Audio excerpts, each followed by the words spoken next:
Hello and welcome to this continuing first look exploring session looking at Volpone, or The Fox, by Ben Jonson from 1605 to 1606-ish. We are a third of the way through the play. We've been enjoying it so far, and we're going to see what interesting other directions this text throws at us. We're going to be mostly text. We'll stop and start slightly less than we normally do because there's a lot of text to get in, but hopefully it will still be informative and interesting. Reading today Volpone and Peregrine is Sarah Blake, actor, writer and director based in Germany. Reading Mosca and Politic is Alan in Suffolk.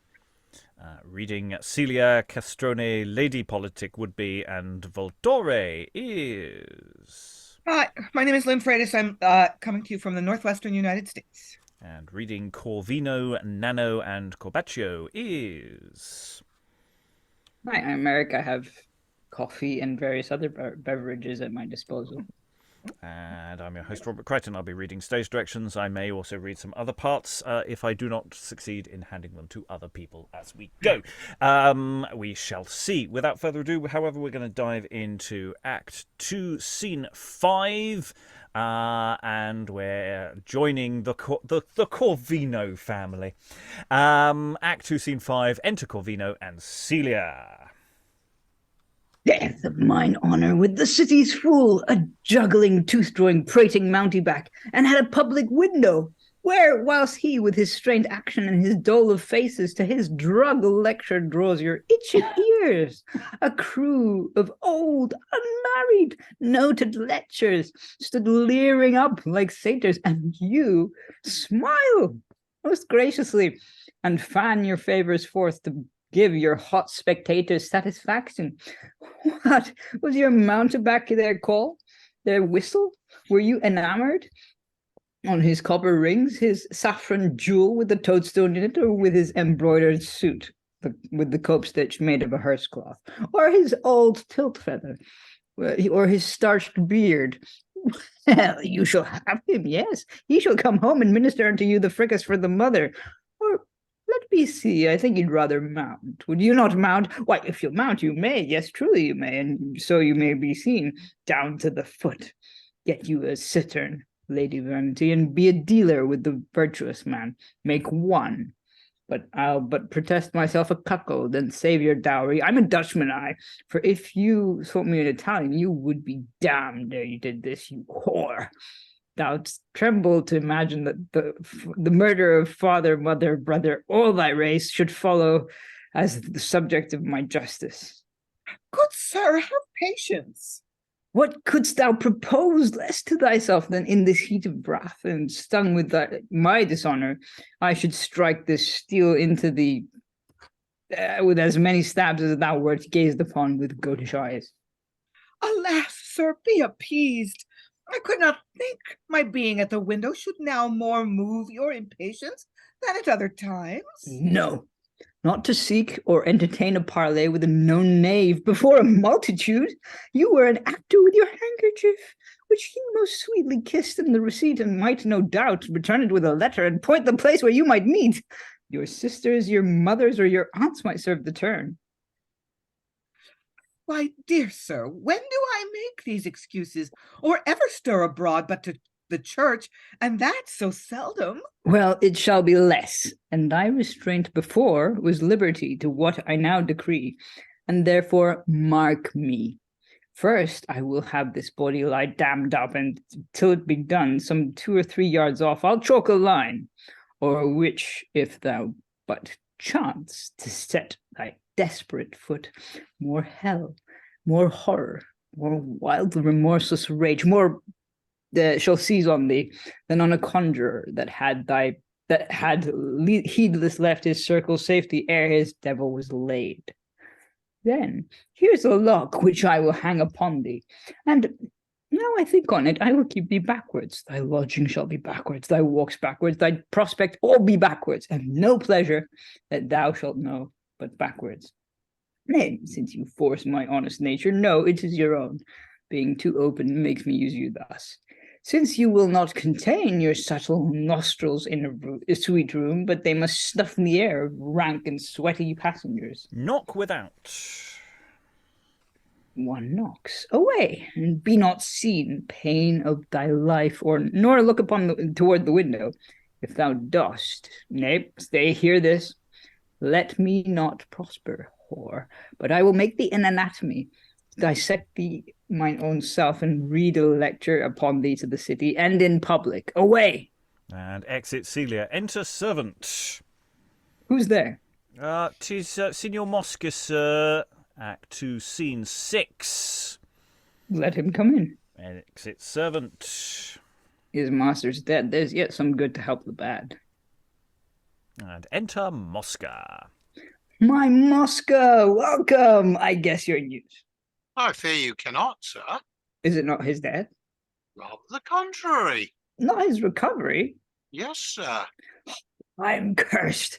I am bewitched. My cross is meet to vex me. How? Why, sir, with Scotto's oil. Corbaccio and Voltore bought it, whilst I was busy in an inner room. Death, that damned mountebank. But for the law, now I could kill the rascal. It cannot be his oil should have that virtue. Have not I known him, a common rogue, come fiddling into the osteria with a tumbling whore, and when he has done all his force tricks, been glad of a poor spoonful of dead wine with flies in it? Cannot be. All his ingredients are a sheep's gall, a roasted bitch's marrow, some few sod earwigs, pounded caterpillars, a little capon's grease, and fasting spittle. I know them to a dram. I know not, sir. But some on it there they poured into his ears, some in his nostrils, and recovered him, applying but the fricas. Pox of that fricas. And since, to seem the more officious and flattering of his health there, they have had extreme fees, the College of Physicians consulting on him, how they might restore him, where one would have a cataplasm of spices, another a flayed ape clapped to his breast, a third would have had it a dog, a fourth an oil with wild cat skins. At last they all resolved that to preserve him there was no other means, but some young woman must be straight sought out, lusty and full of juice, to sleep by him. And to this service, most unhappily and most unwillingly, am I now employed, which here I thought to pre-acquaint you with, for your advice, since it concerns you most, because I would not do that thing might cross your ends, on whom I have my whole dependence, sir. Yet, if I do it not, they may delate my slackness to my patron, work me out of his opinion, and there all your hopes, ventures, or whatsoever, are all frustrate. I do but tell you, sir. Besides, they're all now striving who shall first present him. Therefore, could entreat you briefly conclude somewhat. Vent them if you can. Death to my hopes. This is my billetous fortune. Best to hire some common courtesan. Aye, I thought on that, sir. They're all so subtle, full of art, and age again doting and flexible, so as, I cannot tell, we may perchance light on a queen may cheat us all. 'Tis true. No, it must be one that has no tricks, sir. Some simple thing, a creature made unto it, some wench you may command. Have you no kinsman? So, think, sir. One of the doctors offered there his daughter. How? Yes, Signor Lupo, the physician. His daughter? And a virgin, sir. Why, alas, he knows the state of his body. But it is that naught can warm his blood, sir, but a fever, nor any incantation raise his spirit. A long forgetfulness has seized that part. Besides, sir, you should know it. Some 1 or 2. I prithee give me leave. And he walks aside. If any man but I had this luck. The thing in itself, I know, is nothing. Wherefore should not I as well command my blood and my affections as this dull doctor? The point of honour, cases are all one of wife and daughter. Hear him coming. She shall do it. 'Tis done. Slight, if this doctor who is not engaged unless to be for his counsel, which is nothing, offer his daughter, what should I that am so deeply in? I will prevent him. Wretch, covetous wretch.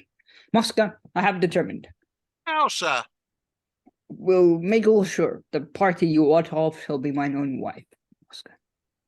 Sir, the thing that I would not seem to counsel you, I should have motioned to you at the first, and make your count. You'll cut all their throats. 'Tis directly taking a possession, and in his next fit we may let him go. 'Tis but to pull the pillow from his head, he is throttled. Had been done before, but for your scrupulous doubts. I plague on it. My conscience fools my wit. Well, I'll be brief, and so be thou, lest they should be before us. Go home, prepare him, tell him with what zeal and willingness I do it. Swear it was on the first hearing, as thou mayst do truly mine own free motion. Sir, I warrant you, I'll so possess him with it that the rest of his starved clients shall be banished all, and only you received. But come not, sir, until I send, for I have something else to ripen for your good. You must not know it. But do not forget you to send now. Fear not. And exit Mosca as we go into Act 2, Scene 7. Where are you, wife? My Celia. Wife. Enter Celia. What blubbering! Come, dry those tears. I think thou thought'st me in earnest. By this light I talk so but to try thee. Methinks the lightness of the occasion should have confirmed thee. Come, I am not jealous. No? Faith, I am not, I nor ever was. It is a poor, unprofitable humor. Do not I know if women have a will, they'll do against all the watches of the world, and that the fiercest spies are tamed with gold? Tut, I am confident in thee. Thou shalt see it, and see I'll give thee cause to believe it. Come, kiss me. Go and make thee ready straight, in all thy best attire, in thy choicest jewels. Put them all on, and with them thy best looks. We are invited to a solemn feast at old Volpone's, where it shall appear how far I am free from jealousy or fear. And they exit, closing Act 2. So, yes, Corvino is a jealous wretch of a husband who turns nasty the moment Celia even pops her nose out of a window. And and Mosca then comes in with this thing of, oh, well, you know, if you want Volpone to be grateful to you, there's this great cure that involves him lying with a young... Do you know of any free young women that might be wandering around?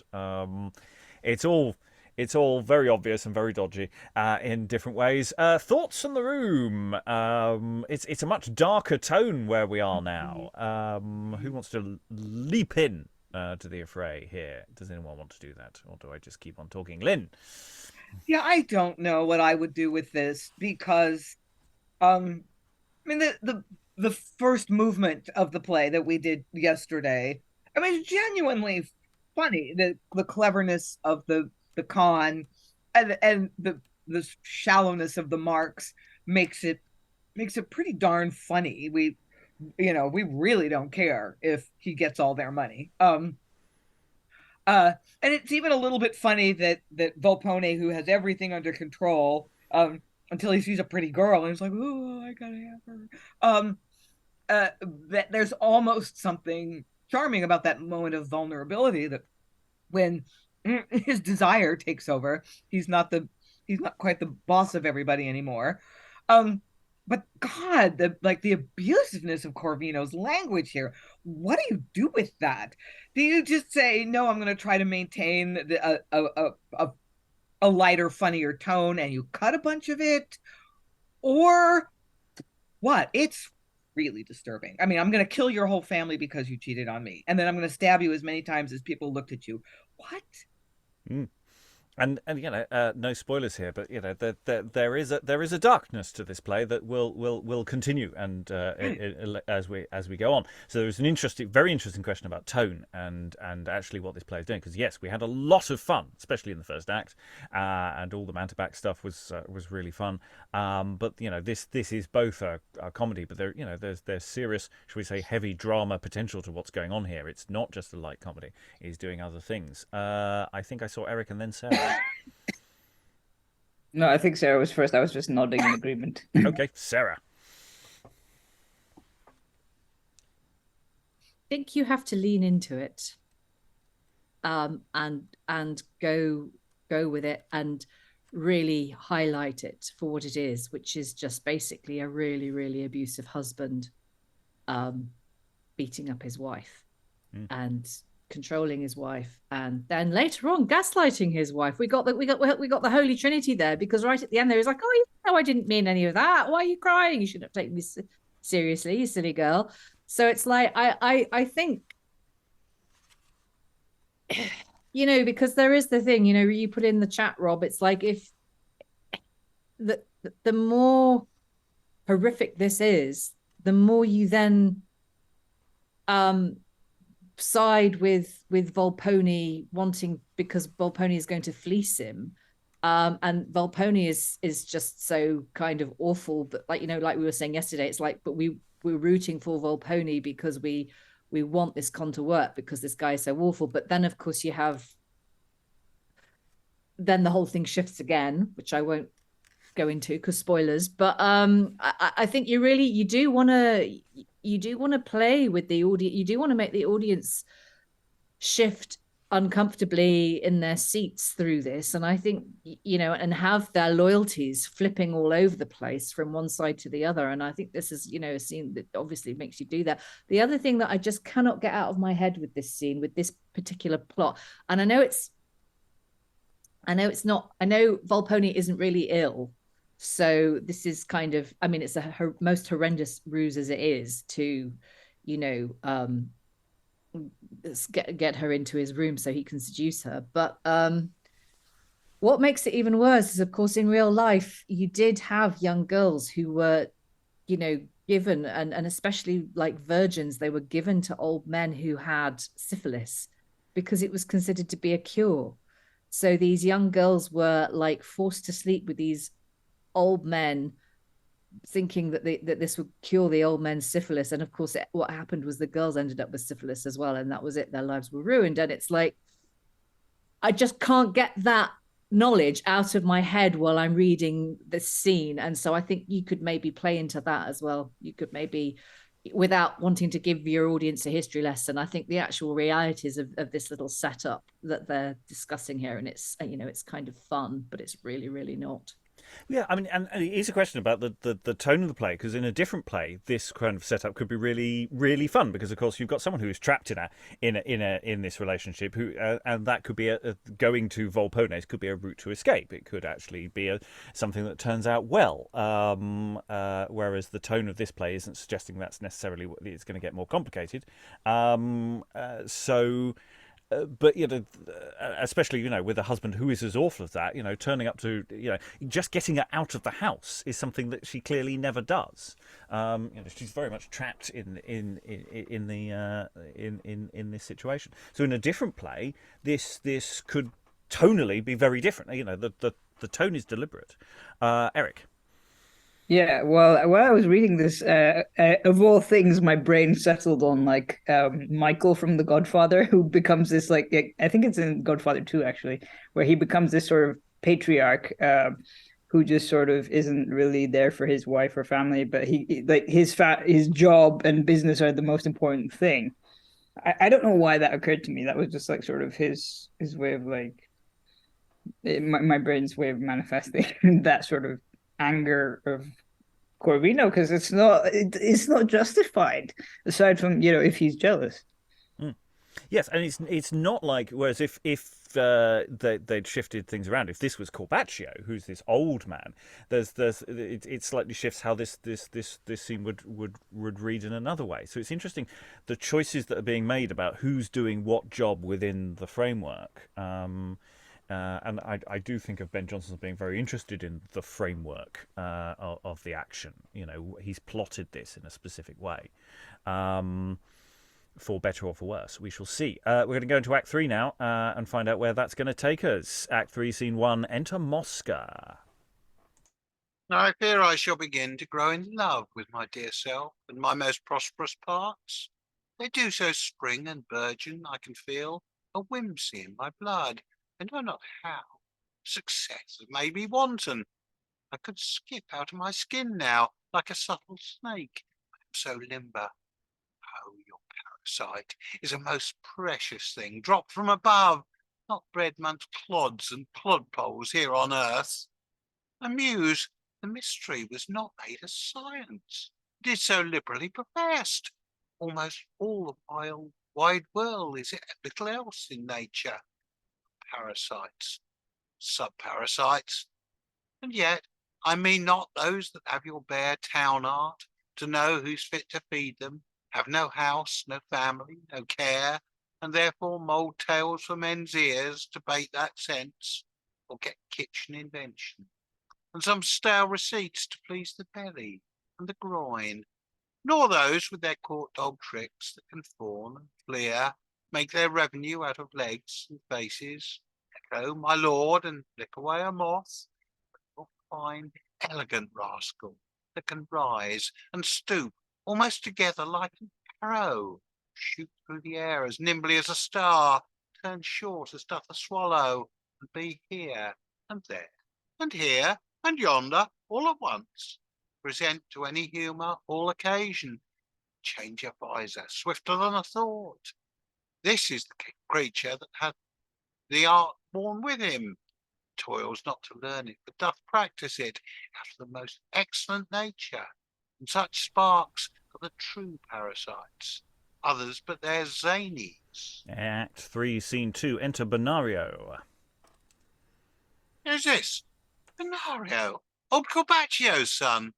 Person I was bound to seek. Fair sir, you are happily met. That cannot be by thee. Why, sir? Nay, pray thee know the way and leave me. I would be loath to interchange discourse with such a mate as thou art. Courteous sir, scorn not my poverty. Not I, by heaven. But thou shalt give me leave to hate thy baseness. Baseness? Aye. Answer me. Is not thy sloth sufficient argument? Thy flattery, thy means of feeding? Heaven be good to me. These imputations are too common, sir, and easily stuck on virtue when she's poor.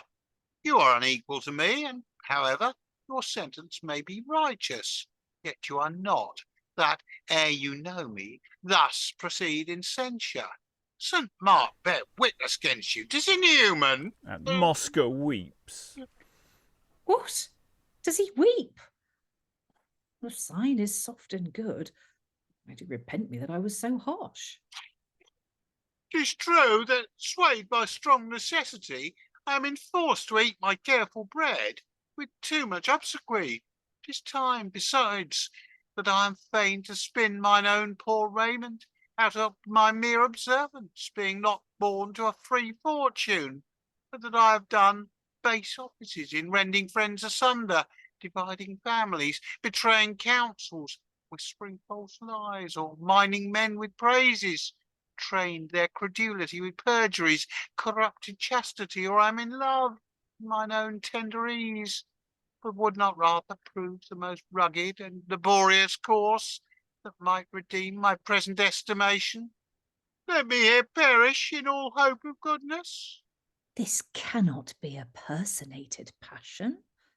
I was to blame, so to mistake thy nature. Prithee forgive me, and speak out thy business.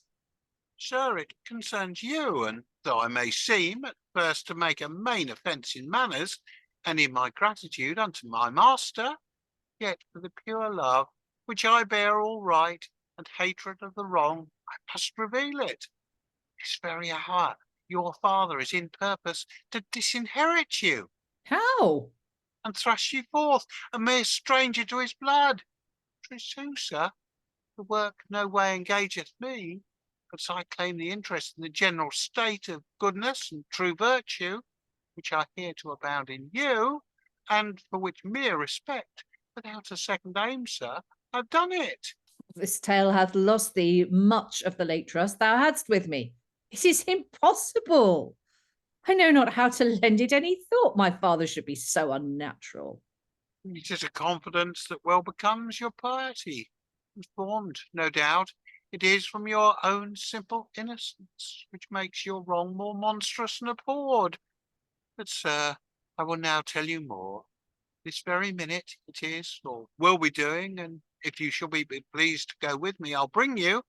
I dare not say where, you shall see, but where your ear shall be witness of the deed, hear yourself written bastard, and profess the common issue of the earth. I am amazed. Sir, if I do it not, draw your just sword and score your vengeance on my front and face. Mark me your villain. You have too much wrong, and I do suffer for you, sir. My heart weeps blood in anguish. Lead. I follow thee. And they exit. So Mosca doing his wicked, weepy, crying thing, which is very old morality vice play thing. The sudden crying thing, and yeah, I mean Bonario, is pulled into his con. But I mean the thing is, and he does sort of ebb and flow in that con as well. He's sort of going, oh, hang on, no, you went a bit far there. He's not going to disinherit me, isn't it? And they said, no, I've got proof. And of course, to a degree, it's true. I mean, he's not. Mosca isn't actually lying. I mean, he's responsible for it in part, but he's not lying. So yeah, it's an interesting complication. I'm not quite sure why he's engaging in this. I'm not sure why Mosca is doing this, apart from possibly plot. But maybe he just can't help himself. Alan, then Lynn. I must admit, I'm finding Mosca very, very difficult to deal with today because he's turning on a sixpence. It's like trying to put a pin through Mercury. His mood changes, his whole style changes, and so rapidly. It's damn difficult to get any sort of consistency other than he's basically a very plausible rogue. Lynn. Well, I won't spoil, but we will see. We will see what Mosca is doing. I will spoil to the extent that I will point out that Mosca says something at the very beginning of this sequence that basically tells you everything you need to know about him, about the moral universe of the play, when he says, I'm basically in love with myself. There it is, in one phrase, this is a play about radical selfishness. And the characters who aren't like that, Bonario, probably and the name is a hint because bone means good. Celia seems to be decent, although kind of a simpleton. Those characters are really they're not really well developed and they're not very bright. The really active characters are radically selfish. And so there's your hint that I'm in love with myself. I don't know that Bonario as Celia are necessarily not very bright. I mean, I don't know that they're doing anything that's inherently stupid. I mean, there is an interesting question here about how trustworthy people are, how much we accept people at their words, especially at this time when your word is much more has more currency, or certainly used to. I mean, the world is changing. This play is about that change to a degree. I mean, it's true they're not well developed in the sense they haven't said very much, but that doesn't mean that's not quite the same thing. The play is obviously clearly much more interested in the gullers than the gullies. We're not going too much into the psychology of being conned, but of course anyone can be conned. In fact, often the people who are conned are the most intelligent of people because they don't believe they can be conned and therefore don't see the con coming. Eric. I was gonna say it's a bit like in when you watch horror films where you've got like the main characters going into like this terrifying building and you're like, why are you doing this? You're like screaming at the screen, kind of, why on earth are you doing this? Why do you believe this person? He's got an axe, he's an axe murderer, just don't do it. Or like it's kind of that, but just less obvious, I guess. Like sort of I mean, obviously Mosca doesn't have an axe, but I mean, it's very much that vibe that you kind of want the audience to be on the edge of their seat, going, "Don't do it, Bonario, why?" But obviously, yeah. Yes, we're always in that privileged position because, of course, we know a lot more about these people than they perhaps do. Anyway, we're going to go on. We've got a very lengthy sequence now for most of the rest of Act 3. It's all pretty much one ongoing scene. Act 3, Scene 3, enter Volpone, probably actually followed by servants, but we've got it here that they enter in a couple of lines' time. Mosca stays long, methinks. Bring forth your sports, and help to make the wretched time more sweet. Enter Nano, Androgyno, and Castrone.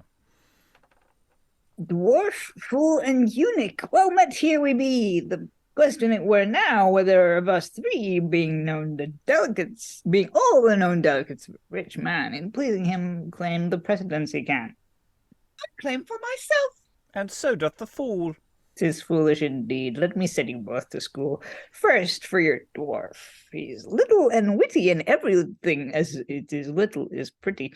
Else, why do men say to a creature my shape so soon as they see him, it's a pretty little ape? And why a pretty ape but for pleasing imitation of greater men's actions in a ridiculous fashion? Beside, this feet body mine doth not crave half the meat, drink, and cloth one of your bulks will have.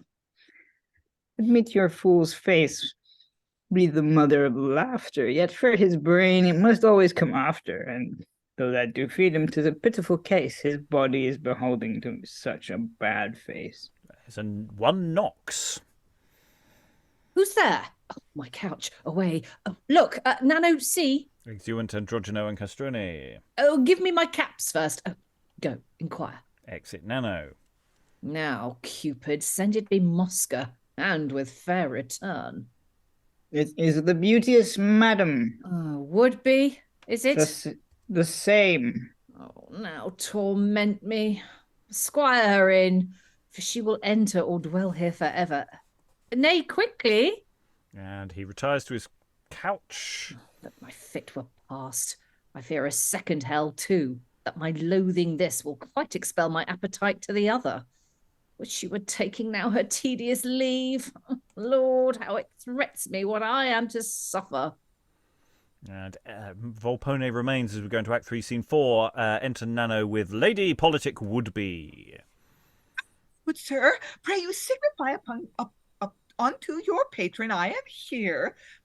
This band shows not my neck enough. I trouble you, sir. Let me request you, bid one of my women come hither to me. In good faith, I am dressed most favorably today. It is no matter, 'tis well enough. And enter first a waiting woman. Look, see these petulant things, how they have done this. I do feel the fever entering at mine ears. For a charm to fright it hence. Come nearer. Is this curl in the right place? Or this? Why is this higher than the rest? Have you not washed your eyes yet? Or do they not stand even in your head? Where's your fellow caller? Exit first woman. Now, St. Mark deliver us. Anon she will beat her women because her nose is red. Enter first and second woman. I pray you, view this tire. Forsooth, are all things apt or no? One hair a little here sticks out, forsooth. Does so, forsooth? And where was your dear sight when you did it, forsooth? Oh, what now, bird-eyed? And you too, pray you, both approach and mend it. Now by the light I muse, you are not ashamed. I, that have preached these things so oft unto you, read you the principles, argued all the grounds, disputed every fitness, every grace, called me to counsel of so frequent dressing. More carefully than of your fame or honor. Made you acquainted with what an ample dowry the knowledge of these things would be unto you, able alone to get you noble husbands at your return, and you thus neglected. Besides you seeing what a curious nation the Italians are, what will they say of me? The English lady cannot dress herself. Here's a fine imputation to our country. Well, go your ways and stay in the next room. This Fucus was too coarse, too. It's no matter. Good sir, will you give them entertainment? Exeunt Nano and Waiting Woman. The storm comes towards me. How does my Volpone? Troubled with noise. I cannot sleep. I dreamt that a strange fury entered now my house, and, with the dreadful tempest of her breath, did cleave my roof asunder. Believe me, I had the most fearful dream. Could I remember it? Out on my fate. I have given her the occasion how to torment me. She will tell me hers. Methought the golden mediocrity, polite and delicate. Oh, if you do love me no more, I sweat and suffer at the mention of any dream. Feel how I tremble yet. Oh, alas, good sir, the passion of the heart. Seed pearl were good now, boiled with the syrup of apples, tincture of gold, coral citron pills, your elecampane root, myrobalane, Oh, me, I have ta'en a grasshopper by the wing. burnt silk and amber. You have muscatel? Good in the house? Oh, you will not drink and part? No, fear not that. I doubt we shall not get some English saffron. Half a dram would serve. Your 16 cloves, a little musk, dried mince, bugloss, and barley meal. Oh, she's in again. Before I feigned diseases, now I have one. And these applied with a right scarlet cloth. Another flood of words, a very torrent. Shall I, sir, make you a poultice? No, no, no, I am very well. You need prescribe no more. I have a little studied physic, but now I am all for music, save in the forenoons, an hour or two for painting. I would have a lady indeed to have all letters and arts, and be able to discourse, to write, to paint, but principal, as Plato holds, your music. And so does wise Pythagoras, I take it, is your true rapture. When there is consent in face, in voice, in clothes, and indeed our sexist stiffest ornament. The poet as old in time as Plato, and as knowing, says that your highest female grace is silence. Which of your poets, Petrarch, or Tasso, or Dante, Guarini, Ariosto, Aretine, Cecco di Adria? I have read them all. Is everything a cause to my destruction? I think I have 2 or 3 of them about me. The sun, the sea will sooner both stand still than her eternal tongue. Nothing can escape it. Here's Pastor Fido. Profess obstinate silence.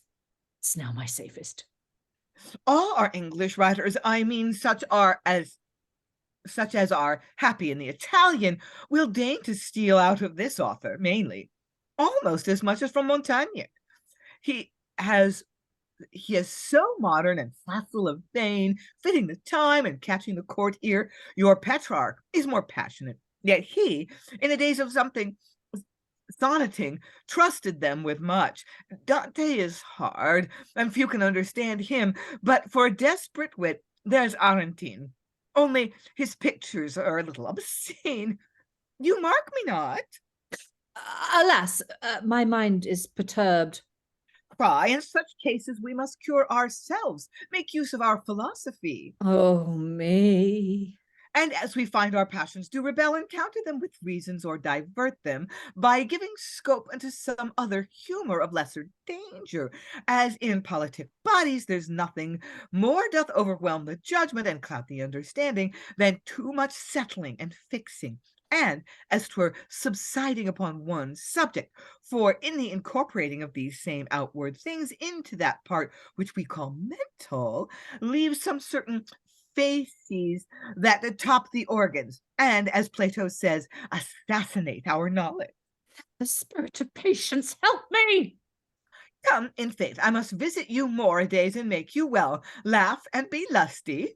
My good angel, save me. There was but one soul man in all the world with whom I e'er could sympathize, and he would lie you often, 3 24 hours together to hear me speak, and be sometimes so rapt as he would answer me quite from the purpose, like you, and you are like him.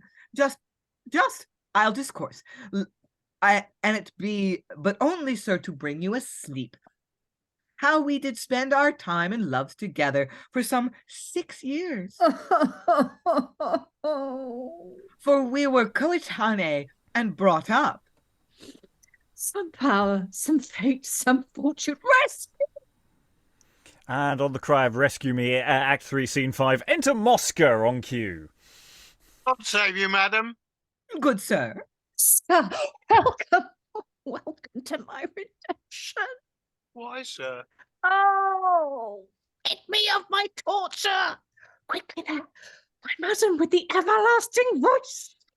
The pills in time of petulance ne'er made like noise, or were in that perpetual motion. The cockpit comes not near it. All my house but now steamed like a bath with her thick breath. A lawyer could not have been heard, nor scarce another woman such a hail of words she has let fall. For hell's sake, rid her hence. Has she presented? Oh, I do not care. I'll take her absence upon any price, with any loss. Madam? I have brought your patron a toy, a cap here of mine own work. 'Tis well. I'd forgot to tell you. I saw your knight. Where would you little think it? Where? Marry, where yet? If you make haste, you may apprehend. Rowing upon the water in a gondola, with the most cunning courtesan of Venice. It's true. Pursue them. Believe your eyes. Leave me to make your gift. Exit Lady Politic will be. I knew 'twould take. But lightly, they that use themselves most licence are still most jealous. Mosca. Hearty thanks for thy quick fiction and delivery of me. Oh, now to my hopes. What sayest thou? Enter Lady Politic will be. But do you hear, sir? Oh, get my baptism. Which way rode they together? Towards the Rialto. I pray you lend me your dwarf. I pray you take him. Exit Lady Politic would be. Your hopes, sir, are like happy blossoms, fair and promise timely fruit, if you will stay but the maturing. Keep you at your couch. Corbaccio will arrive straight with the will. When he's gone, I'll tell you more. Exit Mosca. My blood, my spirits are returned. I am alive. And like your wanton gamester at Primero, who thought had whispered to him, not go less, methinks I lie and draw for an encounter. And thus, we'll pause there at the end of Act 5, 3. So, yeah, we've got a different game here, which is the arrival of an unexpected, unwanted guest who kills you with verbal diarrhea and expectations. I mean, it's a different kind of torture scene here going on, and a different game, most of which works quite well. I mean, there's a lot of potential in that scene. It doesn't matter what Lady Politic would be saying. The dialogue could be anything. It could literally be anything. It's just so long as the words just keep going. And I love the bit when she says, "You remind me of this other person I used to talk to. He behaved just like you." Because yes, there's a field of bodies of people who've, it reminds me of the scene in Airplane whenever the protagonist tells his life story to someone next to him and they all commit suicide. That's sort of how I see this functioning. Yeah, and it's another little divertissement. It doesn't really, I don't think plot wise it really matters. It's just a set piece. But it's an engaging one. And again, a lot of the scene we've just done, we had that little bit with Volpone's servants who come on and do a little skit, entirely unnecessary. What's it for? What's it doing apart from breaking up the scenes a little bit so that Mosca can run around the corner and come back on again? Mosca's doing an awful lot of legwork here. Actually, there's an awful lot of Mosca running around. Any thoughts in the room before we go on, Lynn? Yeah, as much as this is a play about radical selfishness, it's also about utter lack of self-awareness.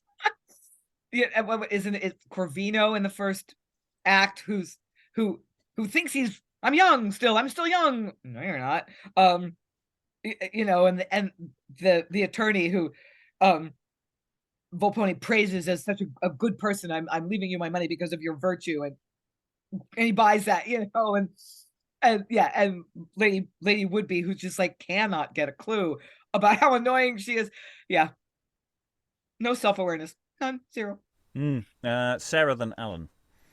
It's a really interesting point that you raised there, because that kind of self-awareness, in the case of both those characters, I would categorize that psychologically as a form of selfishness, because you are just so oblivious. You're so self-absorbed and in your own world and in your own world of beliefs that you are just completely oblivious and lack awareness for the effects you're having on other people. So it's almost like it's just different types of selfishness that we're getting here. Two sides of the same coin. Paraded, with different effects. I just find that scene is so funny. I mean, it's just the way this play is shifting from light to dark. I'm finding really interesting because it's the shifts are so huge.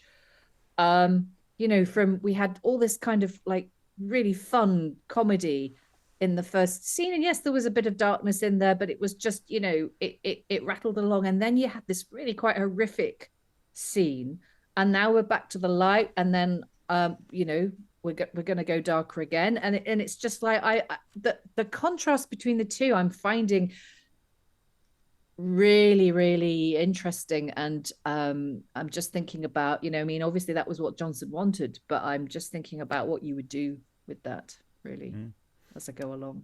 Alan, then Eric, then we'll move on. Yeah, I must admit, I think we've just had a clue to the characterization of Sir Politic, which I was certainly struggling with yesterday.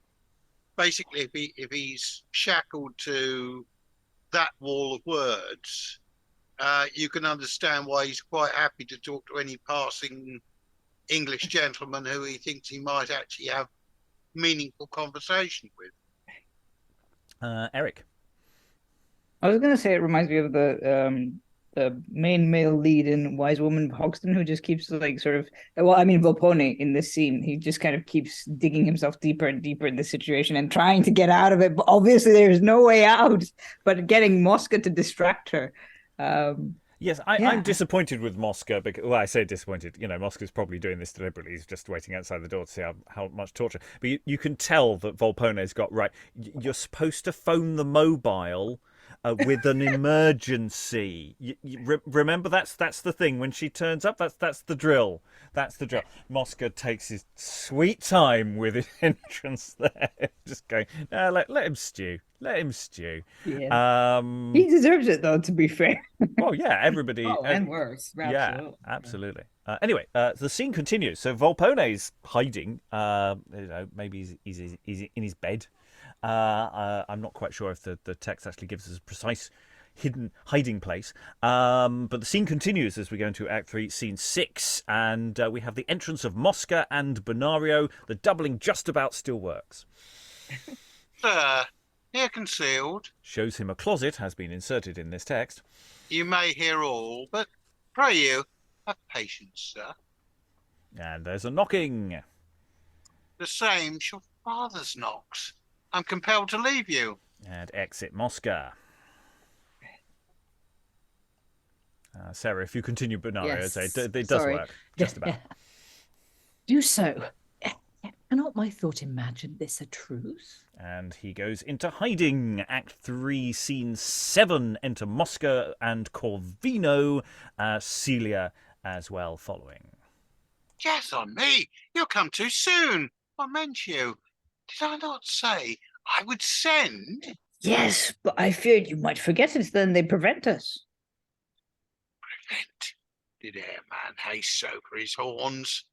Courtier would not ply it so for a place. Well, now there's no helping it. Stay here. I'll presently return. Exit Mosca. Where are you, Celia? You know not wherefore I have brought you hither.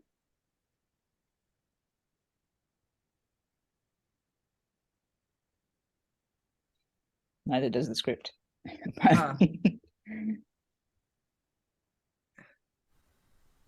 Just before Act 3, Scene 5. Oh, wow. I'm sorry. I didn't see any Celia, and I am way ahead of you. Not well, except you told me. Now I will. Hark hither. And they exit Act 3, Scene 5. Hang on, has the numbering gone horribly wrong? Yes, it has. Yes, it has. That makes no sense as a number. Never mind. I'm just going to ignore that. Yeah, very strange. Come forward, Mosca and Bonario. Sir, your father has sent word. It will be half an hour ere he come. Therefore, if it please you to walk the while into that gallery. At the upper end, there are some books to entertain the time, and I'll take care no man shall come unto you, sir. Yes, I will stay there. I do doubt this fellow. Exit Bonario. There he is. He's far enough. He can hear nothing. And for his father, I can keep him off. And exit Mosca or moves to somewhere else in the room. Corvino with Celia again. Nay, now there is no starting back, and therefore resolve upon it. I have so decreed it must be done. Now, nor would I move it forward, because I would avoid all shifts and tricks that might deny me. Sir, let me beseech you, affect not these strange trials. If you doubt my chastity, why, lock me up forever. Make me the heir of darkness. Let me live where I may please your fears, if not your trust. Believe it, I have no such humor. All that I speak, I mean. Yet I'm not mad nor whore mad. See you. Just, go to, show yourself obedient, and a wife. Oh, heaven! I say it, do so. Was this the train? I've told you reasons, what the physicians have set down, how much it may concern me, what my engagements are, my means, and the necessity of those means for my recovery. Wherefore, if you be loyal and mine, be won, respect my venture. Before your honor? Honor. Tata breath. There's no such thing as nature. Mere term invented to all fools. What is my gold the worse for touching? Clothes for being looked on. Why, this is no more an old decrepit wretch that has no sense, no sinew, takes his meat with others' fingers, only knows to gape when you do scold his gums. A voice, a shadow, and can this man hurt you? Lord, what can this man hurt you? What spirit is that entered him? And for your fame, that's such a jig, as if I would go tell it. Cry it on the piazza, and who shall know it but he that cannot speak it, and this fellow whose lips are in my pocket. Save yourself. If you'll proclaim it, you may. I know no other shall come to know it. Are heaven and saints then nothing? Will they be blind or stupid? How? Good sir, be jealous still, emulate them, and think what hate they burn toward every sin.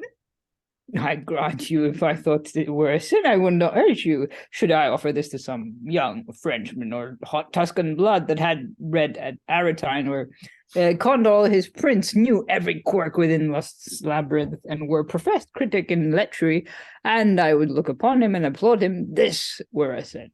But here, this contrary, a pious work, mere charity for physic, and honest polity, to assure mine own. Oh, heaven, canst thou suffer such a change? My honor, Mosca, and my pride, my joy, my tickling, my delight. Go, bring them. Please you draw near, sir. Come on, what? You will not be rebellious by that light. Sir, Signor Corvino here is come to see you. Oh? And hearing of the consultation had so lately for your health, is come to offer or rather, sir, to prostitute, Thanks, sweet Mosca. free, unasked or unentreated, Well, as the true fervent instance of his love, his own most fair and proper wife, the beauty only of price in Venice, 'tis well urged. to be your comfortress and to preserve you. Alas, I am past already. Pray you thank him for his good care and promptness. But for that, 'tis a vain labour e'en to fight against him. Applying fire to stone. Making a dead leaf grow again. I take his wishes gently, though.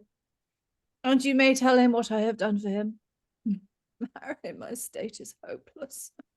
Tell him to pray for me, and to use his fortune with reverence when he comes to it. Do you hear, sir? Go to him with your wife. Heart of my father, wilt thou persist thus? Come, I pray thee, come. Thou seest 'tis nothing. Celia, by this hand I shall grow violent. Come, do it, I say. Sir, kill me, rather. I will take down poison, eat burning coals, do anything. Be damned. Heart, I'll drag thee hence home by the hair. Cry thee a strumpet through the streets. Rip up thy mouth unto thine ears, and slit thy nose like a raw rochet. Do not tempt me. Come, yield, I am loath. Death, I will buy some slave whom I will kill and bind thee to him alive, and at my window hang you forth, devising some monstrous crime, which I in capital letters will eat into thy flesh with aquafortis and burning corsives on this stubborn breast. Now, by the blood thou hast incensed, I'll do it. Sir, what you please, you may. I am your martyr. Be not thus obstinate. I have not deserved it. Think it who it is entreats you. Prithee, sweet, good faith, thou shalt have jewels, gowns, attires, what thou wilt think and ask. Do but go kiss him or touch him, but for my sake. At my suit, this once. No, I shall remember this. Will you disgrace me thus? Do you thirst my undoing? Nay, gentle lady, be advised. No. She has watched her time. Odds precious, this is scurvy. 'Tis very scurvy, and you are Nay, good sir. an arrant locust, by heaven, a locust, poor crocodile that hast thy tears prepared, expecting how thou'lt bid them flow. Nay, pray you, sir, she will consider.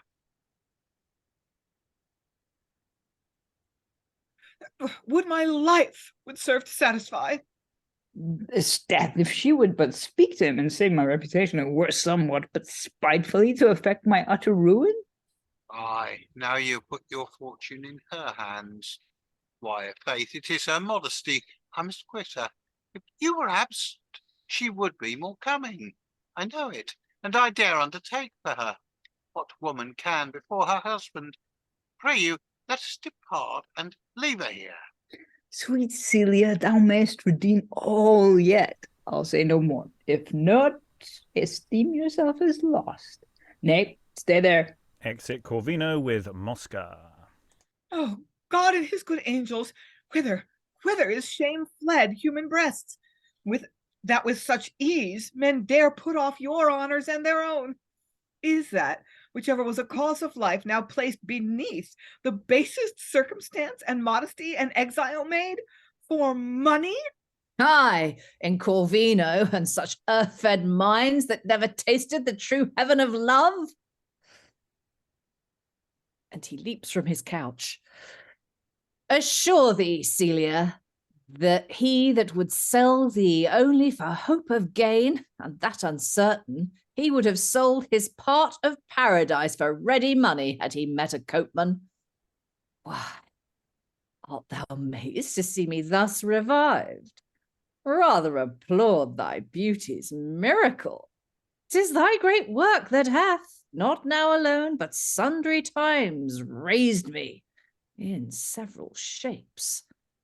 And but this morning, like a mountebank, to see thee at thy window, aye, before I would have left my practice for thy love In varying figures, I would have contended with the blue Proteus or the horned flood. Now art thou welcome. Sir, Nay, fly me not. Let thy false imagination that I was bedridden make thee think I am so. Thou shalt not find it. I am now as fresh, as hot, as high, and in as jovial plight as when that so celebrated scene at recitation of our comedy for entertainment of the great Valois, I acted young Antinous and attracted the eyes and ears of all the ladies present to admire each graceful gesture, note, and footing. Come, my Celia, let us prove while we can the sport of love. Time will not be ours forever, he at length our goods will sever. Spend not then his gifts in vain, suns that set may rise again. But if once we lose this light, 'tis with us perpetual night. Why should we defer our joys? Fame and rumour are but toys. Cannot we delude the eyes of a few poor household spies? Or his easier ears beguile, thus removed by our wile? 'Tis no sin love's fruits to steal, but the sweet thefts to reveal. To be taken, to be seen, these have crimes accounted been. some serene blast me, or dire lightning strike this, my offending face. Droops, my Celia, thou hast in place of a base husband found a worthy lover. Use thy fortune well, with secrecy and pleasure. See, behold what thou art queen of, not in expectation as I feed others, but possessed and crowned. See, here, a rope of pearl, and each more orient than that the brave Egyptian queen caroused, dissolve and drink them. See, a carbuncle may put out both the eyes of our St. Mark. A diamond would have brought Lollia Paulina when she came in like starlight, hid with jewels that were the spoils of the provinces. But take these, and wear, and lose them. Yet remains an earring to purchase them again, and this whole state, a gem but worth a private patrimony, is nothing. We will eat such a meal.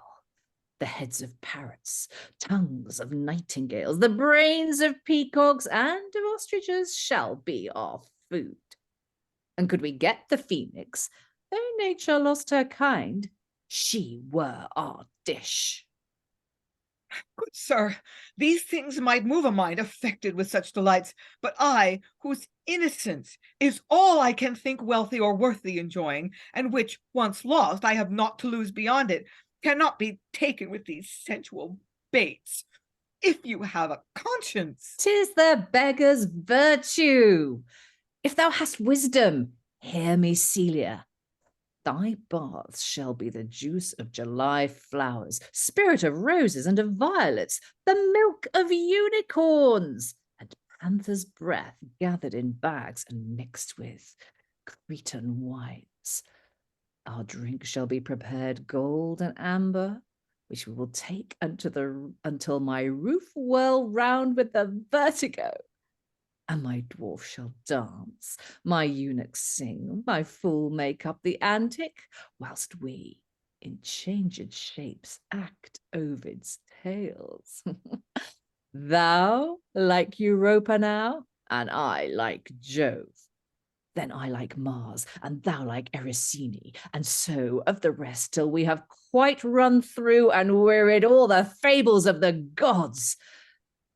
Then will I have thee in more modern forms, attired like some sprightly dame of France, brave Tuscan lady, or proud Spanish beauty. Sometimes into the Persian Sophie's wife, or the Grand Signor's mistress, even for a change to one of our most artful courtesans, or some quick Negro, or cold Russian, and I will meet thee in as many shapes, where we may so transfuse our wandering souls out at our lips and score up sums of pleasures that the curious shall not know how to tell them as they flow, and the envious, when they find what their number is, be kind. If you have ears that will be pierced, or eyes that can be opened, a heart that may be touched, or any part that yet sounds man about you, if you have touch of holy saints or heaven, do me the grace to let me scape. If not, be bountiful and kill me. You do know I am a creature, hither ill betrayed by one whose shame I would forget it were. If you will deign me neither of these graces, yet feed your wrath, sir, rather than your lust, it is a vice comes nearer manliness, and punish that unhappy crime of nature which you miscall my beauty. Flay my face or poison it with ointments for seducing your blood to this rebellion. Rub these hands with what may cause an eating leprosy into my bones and marrow, anything that may disfavor me, save in mine honor. And I will kneel to you, pray for you, pay down 1,000 hourly vows, sir, for your health, report and think you virtuous. You'll think me cold, frozen, and impotent, and so report me that I had Nestor's hernia, thou wouldst think. Do degenerate and abuse my nation to play with opportunity thus long. I should have done the act, and then have parleyed. Yield, or I'll force thee. Oh, just God! In vain. And here we have a stage direction missing from yours. Bonario now leaps out from where Mosca had placed him, giving a moment for Sarah to change her voice. Oh, bear foul ravisher, libidinous swine! Flee the forced lady, or thou diest, impostor. But that I'm loath to snatch thy punishment out of the hand of justice, thou shouldst yet be made of the timely sacrifice of vengeance before this altar and this tross, thy idol. Lady, let's quit the place. 'Tis the den of villainy. Fear naught. You have a guard, and he ere long shall meet his just reward. Exeunt Bonario and Celia. Me roof and bury me in ruin, become my grave that wert my shelter. Oh, I'm masked, spitted, undone, betrayed to beggary, to infamy. Act 3, Scene 8, enter Mosca, wounded and bleeding. Shall I run, most wretched shame of men, to beat out my unlucky brains? Here. What? Dost thou bleed? Oh, that his well-driven sword had been so courteous to have cleft me down unto the navel, ere I lived to see my life, my hopes, my spirits, my patron, all thus desperately engaged by my error. Where won thy fortune? And my folly, sir, Oh, thou hast made me miserable. and myself, sir, who would have thought he would have hearkened so? What shall we do? I know not. My heart could expiate the mischance, I'd pluck it out. Will you be pleased to hang me, or cut my throat? And I'll requite you, sir. Let us die like Romans, since we have lived like Grecians. They knock without. Hark, who's there? I hear some footing. Officers, the Safi, come to apprehend us. Oh, do feel the brand hissing already at my forehead. Now my ears are boring. To your couch, sir. You make that place good, however. And Volpone gets into his bed. Guilty men suspect what they deserve still. Enter Corbaccio. Ah, Signor Corbaccio! As we go into Act 3, Scene 9. Why, how now, Mosca? Oh, undone, amazed, sir. Your son, I know not by what accident, acquainted with your purpose to my patron, touching your will and making him your heir, entered our house with violence, his sword drawn, sought for you, called you wretch, unnatural, vowed he would kill you. Me? Yes, and my patron. This act showed disinherit him indeed. Here is the will. 'Tis well, sir. Right and well. Be you as careful now for me. Enter Voltore, if he hasn't already, somewhere behind. Nobody sees them. My life, sir, is not more tendered I am only yours. How does he? Will he die shortly, thinkst thou? I fear he'll outlast May. Today. No, last out May, sir. Couldst thou not give him a dram? Oh, by no means, sir. Nay, I'll not bid you.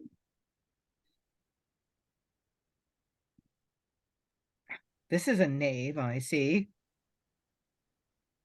How? Signor Voltore! Did he hear me? Parasites? Who's that? Oh, sir, most timely welcome. Scarce to the discovery of our tricks, I fear. Are you his only? And mine also, are you not? Who? I, sir? You, sir, what device is this? About a will? Plot for you, sir. Come, put not your foists upon me, I shall scent them. Did you not hear it? Yes, I hear Corbaccio hath made your patron there his heir. 'Tis true. By my device, drawn to it by my plot, with hope. Your patron should reciprocate, and you have promised? For your good, I did, sir. Nay, more, I told his son, brought, hid him here, where he might hear his father pass the deed, being persuaded to it by this thought, sir, that the unnaturalness, first of the act, and then his father's oft disclaiming in him, which I did mean to help on, would sure enrage him to do some violence upon his parent, on which the law should take sufficient hold, and you be stated in double hope. Truth be my comfort, and my conscience, my only aim was to dig you a fortune out of these two old rotten sepulchres. I cry thee mercy, Mosca. Worthy your patience and your great merit, sir. See the change. Aye, what success? Most hapless. You must help, sir. While we expected the old raven, in comes Corvino's wife, sent hither by her husband. What, with a present? No, sir, on visitation. I'll tell you now how anon, and staying long, the youth grows impatient, rushes forth, seizeth the lady, wounds me, makes her swear. Murderer, that was his vow, to affirm my patron to have done her rape, which like it is, you see. And hence, with that pretext, he's gone to accuse his father, defame my patron, defeat you. Where is her husband? Let him be set forth straight. Sir, I'll go fetch him. Bring him to the scrutineo. Sir, I will. This must be stopped. Oh, you do nobly, sir. The last was laboured all, sir, for your good. Nor was the want of counsel in the plot, which fortune can, at any time o'erthrow, the projects of 100 learned clerks, sir. What's that? Will it please you, sir, to go along? And exit Voltore and Corbaccio. Patron, go in and pray for our success. Need makes devotion. Heaven your labour bless. And they exit end of Act 3. So yeah, it's there's a real shifting of tones, I think is the simple way to put that. We were talking about how awful that we were having the relationship or lack of relationship, shall we say, between Corvino and Celia, and then Volpone's wooing doesn't go his way, and he proves to be just as awful As he can be.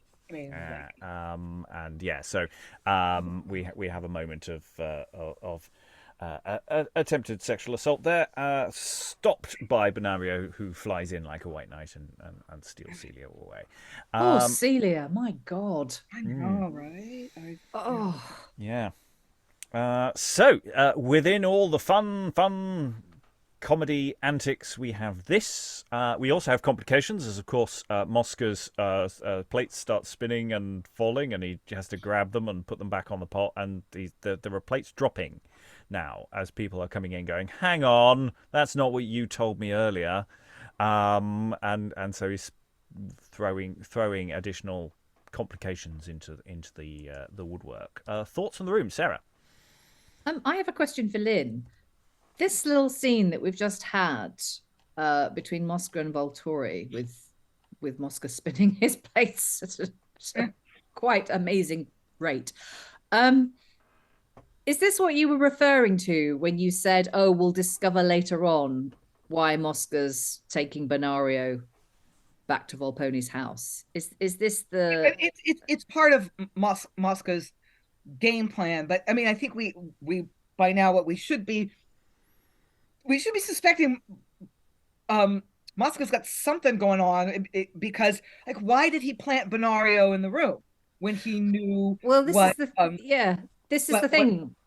So I don't think we're supposed to know, but we know something's up with Mosca. The play is going to tell us later. Yeah, because it occurred to me that if this is meant to be the reason why he did it, he doesn't. Well, I mean, obviously, you can never quite know with Mosca whether he's when and where he's telling the truth. But like, he didn't know Voltore was going to turn up. So the fact that Bonario's there, he kind of he spins his plate super fast and comes up with this brilliant story for Voltore to kind of put Voltore off the scent. But I don't think that's why he takes Bonario there in the first place. I think we still haven't found the reason. We don't know that yet. Well, I mean, he gives a reason, whether that's when he sets it up. Because, it's about overhearing Corbaccio bad-mouthing it. But of course, and Corbaccio is turning up. So, that it's just unfortunately the other plot got in the way first. And this is the thing, is that they've got so many plots going on simultaneously, and of course it functions like a bedroom farce, because they've just got Politic would be out, Lady would be out, so that this can happen and then that can happen. And nobody's booked the room in advance. They haven't gone to the little chart on the wall to make sure that the conference room is available. And now all of these things have gone horribly wrong. Alan? Yeah, I think, in fact, there was the clue. There was the line that Mosca had, which was, you should have turned up when I sent for you, rather than turning up now. Yeah. What's happened is, I think he got the young lad hidden on site, expecting that the next one to arrive would be that lad's father. And then Corvino and Celia turn up unscheduled early because they've not been sent for. They jump the gun. Yeah, there's definitely a scheduling problem, but it does seem to be that Mosca is trying to pit father and son against each other. Oh yeah. Yes, but it's like I'm interested as to why. I'm not quite sure what his long-term game plan is there. Unless he just wants to attach himself to the young one because he assumes the old one will just die. And there's a certain logic there, that he wants to find his next master, because how long will these plates continue spinning? But maybe the play will give us more information on that later on. But just briefly, just a note, more a thought for perhaps the end of the session, the end of tomorrow as well. We've now found out how far Volpone is willing to go for their own, follow Lynn's train of thought, their own selfish desires, the radical selfishness that's going on here. And it's just, what does this do to the rest of the flow of the play? Especially as we've probably hit the point where you put an interval in. That's something to send everyone to the bath to think about. Eric, hold on to that thought for later, because we need to crack on. We've still got 3 scenes to get through before we close the session. So we're going to go into Act 4, Scene 1. Enter Politic would-be, we haven't seen for a while, and Peregrine, who we also haven't seen for a while. I told you so. It was a plot, you see. What observation is, you mentioned me for some instructions. I'll tell you, sir, since we are met here in this height of Venice, some few particulars I have set down, only for this meridian, fit to be known of your crude traveller, and they are these. I will not touch, sir, at your praise or clothes, for they are old. Sir, I have better. Pardon, I meant as they are themes. Oh, sir, proceed. I'll slander you no more of wit, good sir. First, for your garb, it must be grave and serious, very reserved and locked. Not tell a secret on any terms, not to your father, Scarce a fable, but with caution make sure choice, both for your company and discourse. Beware, you never speak a truth, How? not to strangers, for those they you must converse with most. Others I would not know, sir, but at a distance, so as I still might be a savour in them. You shall have tricks else passed upon you hourly, and then for your religion profess none, but wonder at the diversity of all, and for your part protest, were there no other, but simply the laws of the land, you could content you. Machiavel and Monsieur Baudin both were of this mind. Then must you learn the use and handling of your silver fork at meals, the metal of your glass. These are the main matters with your Italian, and to know the hour when you must eat your melons and your figs. Is that a point of state too? Here it is for your Venetian. If he sees a man preposterous in the least, he has him straight. He strips him. I'll acquaint you, sir. I've now lived here, 'tis some 14 months. Within the first week of my landing here, all took me for a citizen of Venice. I knew the forms so well. And nothing else. I'd read Contarine, took me a house, dealt with my Jews to furnish it with movables. Well, if I could find but one man, to mind mine own heart, whom I durst trust, I would. What, sir? Make him rich, make him a fortune. He should not think again. I would command it. That's how? With certain projects that I have, which I may not discover. If I had but one to wager with, I would lay odds now. He tells me instantly. One is, and that I care not greatly, who knows, to serve the state of Venice with red herrings for 3 years, and at a certain rate, from Rotterdam, where I have correspondence. It's a letter sent me from one of the states, and to that purpose. He cannot write his name, but that's his mark. He's a chandler? No, a cheesemonger. There are some others too, with whom I treat about the same negotiation, and I will undertake it, for 'tis thus. I'll do it with ease. I've cost it all. Your hoy carries but 3 men in her, and a boy, and she make me 3 returns a year. So if there come but 1 of 3, I save. If 2, I can default. But this is now, if my main project fail. Then you have others?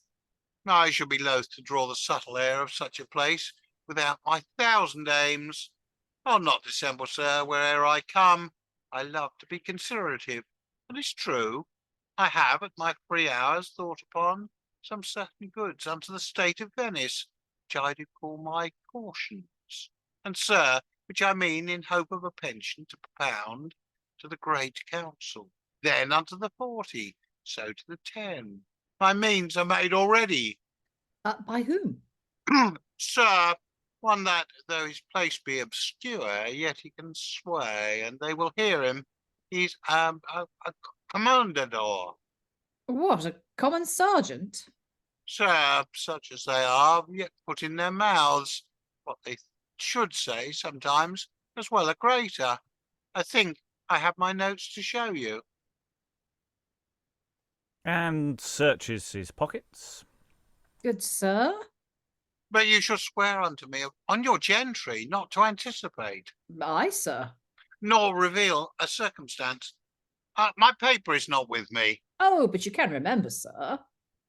My first is concerning tinder boxes. You must know no family is here without its box.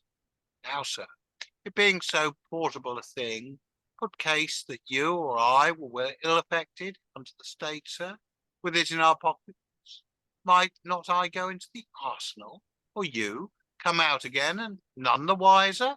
Except yourself, sir.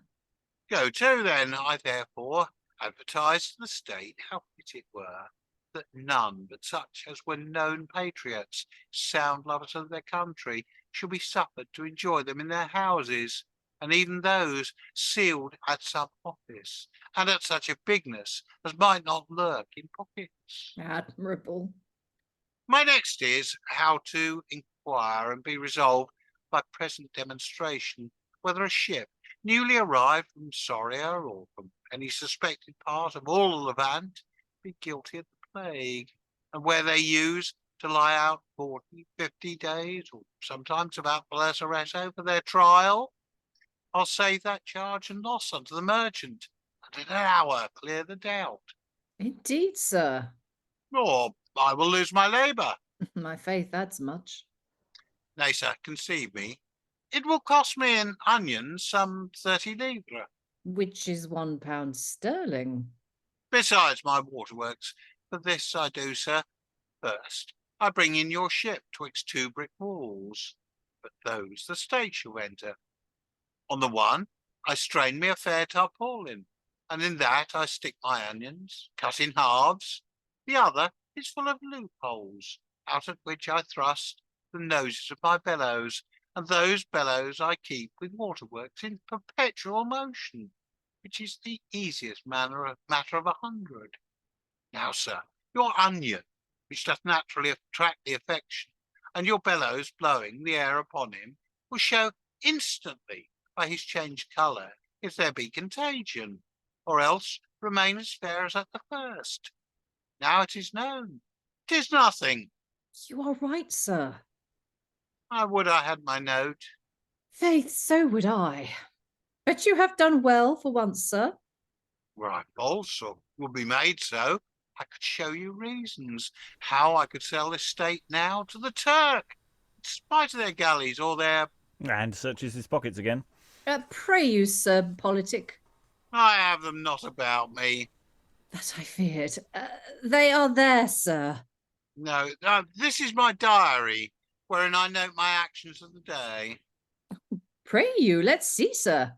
What is here? No tandem. A rat had gnawn my spur leathers. Notwithstanding, I put on new and did go forth, but first I threw 3 beans over the threshold. Item, I went and bought 2 toothpicks, whereof one I burst immediately in a discourse with a Dutch merchant about Rachion dal Stato. From him I went and paid a mochinigo for piecing of my silk stockings. By the way, I cheapened sprats. And at St. Mark's, I urined. Faith, these are politic notes. Sir, I do slip no action of my life, but thus I quote it. Believe me, it is wise. Nay, sir, read forth. And they remain Act 4, Scene 2, entering Lady Would-be, Nano, and some women. Where should this loose knight be, trow? Sure he's housed. Why, then he's fast. Aye, he plays both with me, I pray you. Stay. This heat will do more harm to my complexion than this heart is worth. I do not care to hinder, but to take him. Rubbing her cheeks. How comes it off? My master's yonder. Where? With a young gentleman. That seems the party in man's apparel. Pray you, sir, jog my knight. I'll tender to his reputation, however he demerit. My lady! Where? 'Tis she indeed. So you shall know her. She is, were she not mine, a lady of that merit, for fashion and behaviour and for beauty I durst compare. It seems you are not jealous that dare commend her. Nay, and for discourse. Oh, being your wife, she cannot miss that. Madam, here is a gentleman. Pray, you use him fairly. He seems a youth, but he is...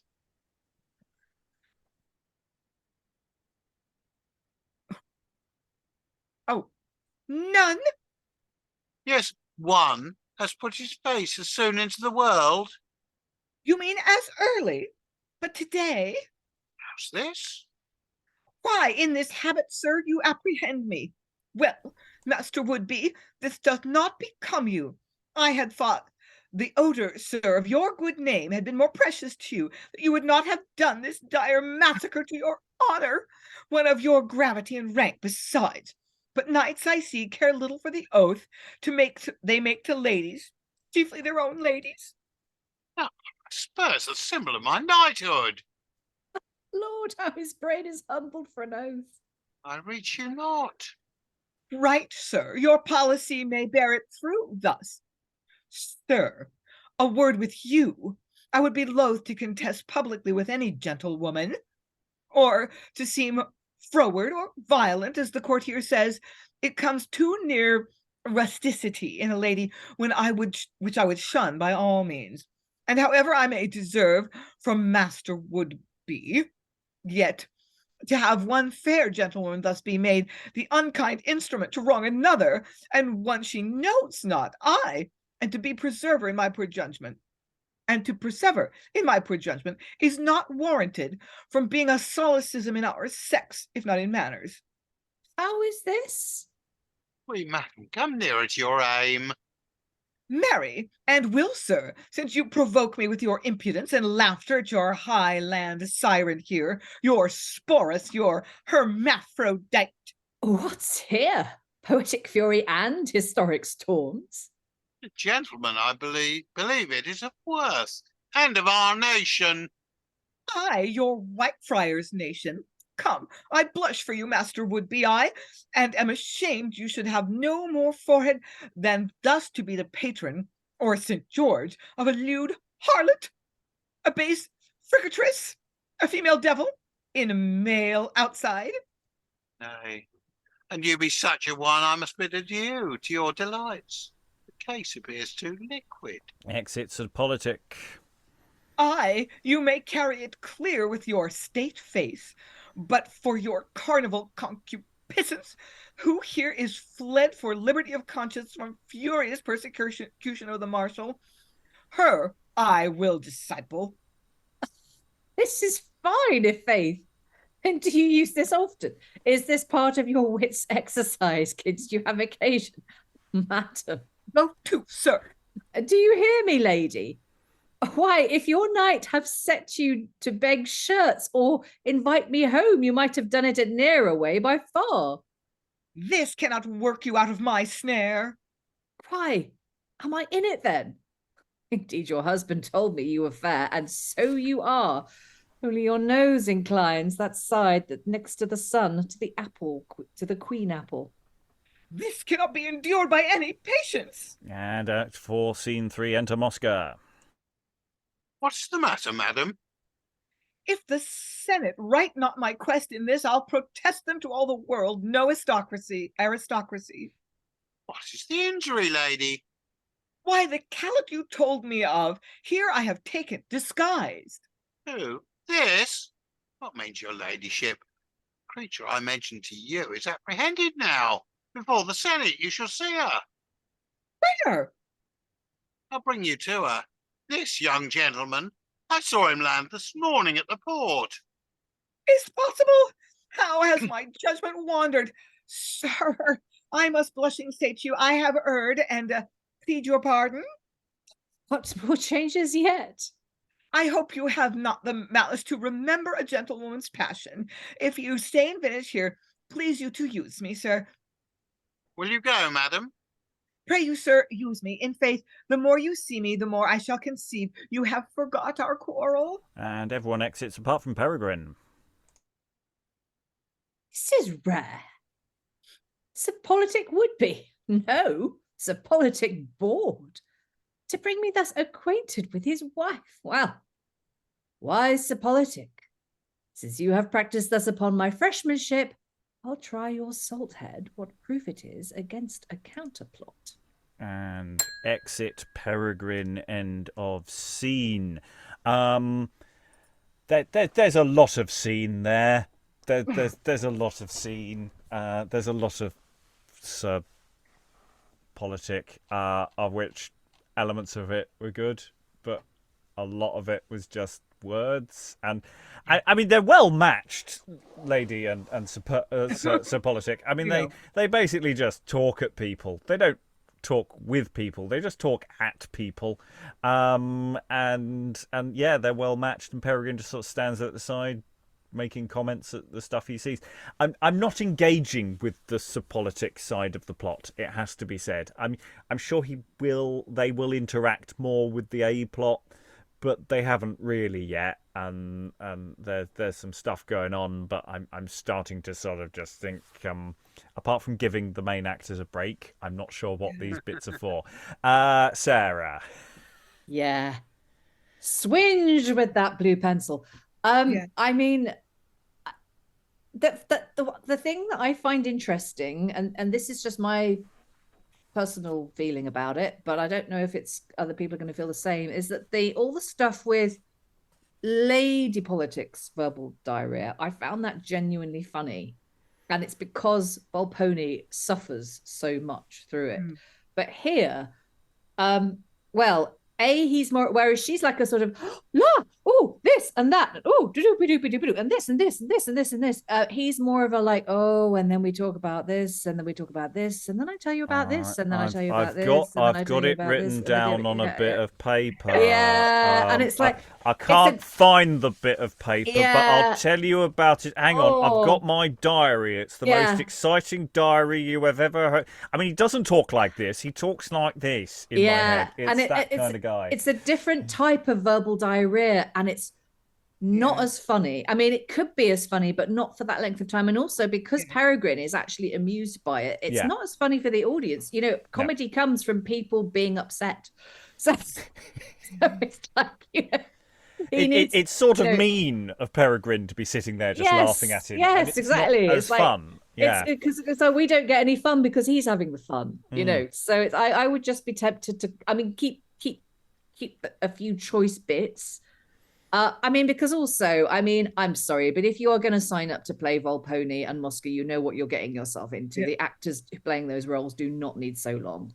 Well, also for us, I'm pretty certain, you know, we'll have had the interval at the end of Act 3 and go. So this is sort of the opening slow ball that you can just bat away, and you know, just to ease into play. So this sort of, it also slightly reiterates the plot because, you know, plot has moved on a little bit. They're talking about Celia and her situation, and so there is a little bit of setting up with, you know, general people talking. So you need a bit of this, tiny bit, but a soupçon just to set up the second half of the show. Alan, then Lynn, then Eric. Yeah, I must admit that it almost felt like that bit was parachuted in from somewhere else, because we've had these court promoters in other plays. I can't bring them to mind immediately which ones, of these people putting forward these far-fetched schemes which, you know, we'll flog them PPE. I've got a mate in the government, you know, we can get a contract for that. Doesn't have to be any good. You know, it's that sort of scam, and it almost feels like it's been parachuted in from somewhere else. Both this and the previous politics scene did feel like they're just little set pieces to do some business. They didn't feel integrated to the rest of the action. You know, they will interact with the action, but their introduction, and they still haven't gone anywhere. We haven't learned anything new about Sir Politic or Peregrine since the first time we saw them. We've had 2 scenes of them doing quite a lot of business, and they haven't developed or grown or moved on. We had then the interaction of Lady Would-Be with Sir Politic, and so we get a little bit there, and there is stuff to be pulled out of that scene that I don't think came across in that read of their confusions and mission and their backs and forths, but it's really tied to the problem of it's set in its time, that it's there's commentary going on, there's satire going on, there's stuff that it's chock full of references that I just don't think we're getting, because it's about, you know, Jacobean culture, London Jacobean culture as well. That it's gone. And I don't think an audience is going to, and I don't think there are enough analogues in this as well. I'm thinking back when we were looking at the humours plays, Jonson's 2 humour plays. We kept having these scenes going, oh, that is so like, even if we thought it was too much of it, or it was too much, or the play overall didn't work. There were these scenes where we went, okay, that is someone I've met. I've kind of vaguely met these people, but not really. And they're talking about stuff I'm not really getting. and that's sort of a problem. Feel free to disagree. Lynn, then Eric. No, I don't disagree. And another way in which, sort of in the theater of my head, Lady would be is it's easier to make her funny. Well, for one thing, I envision her as being really frenetic. She says a lot of words, but it doesn't take her very long to say them because she talks really fast. Mm. If you miss the content, it matters not a whit. And I don't hear that in my head with Sir Politic. He might not be, moving at a sloth's pace, but he's not getting it over with. And I think there's more opportunity to make Lady Would-be a visual joke. I mean, she's so overdressed. She's got this ridiculous headdress, and she's just like got too many accessories and like giant earrings. She's trying too hard, and I think there's less opportunity to make a male character in this period funny by overdressing him. So yeah, I wonder at this point, could we just, for a need, cut the would-be subplot completely? Can we get rid of them?